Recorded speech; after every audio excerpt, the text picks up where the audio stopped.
لە مێژوودا ناشیرنترین دەوڵەت لە مێژووی هەموو دەوڵەتانی دنیا عێراقا. کورد تەنها ژمارەی زۆر کردووە لە بەغا، شەریکێکی حەقیقی نییە لە بڕیاری سیاسی.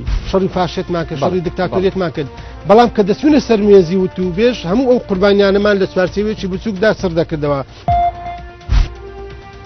ئایا قەیرانی نێوان بەغدا و هەرێم مالیکی لێ بەرپرسە یاخود بەرپرسانی حکوومەتی هەرێم؟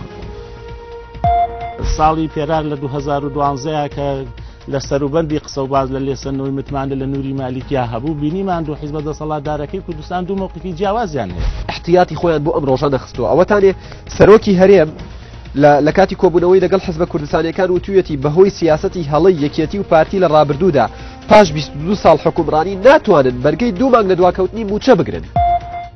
دوور لە قسەی عاتیفی، دوور لە قسەی حەماسەتی شۆڕژێڕی مالیشی ناتوانێت ئەوە تێپەڕێنێ. ئەمە ئیشکالەکەی دروست کردووە لە هەرێمی کوردستانە بە ناوی خەباتی شاخەوە. خەباتی شاخیان کردووە بە عەلاگەیەک هەرچی ناشرینی هێپیانە هەڵواسیوە.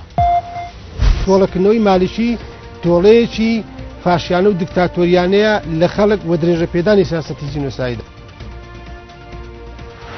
دوو جار بیر بکەرەوە شەوی دووشەممە کاتژمێر 8:30 خولەک.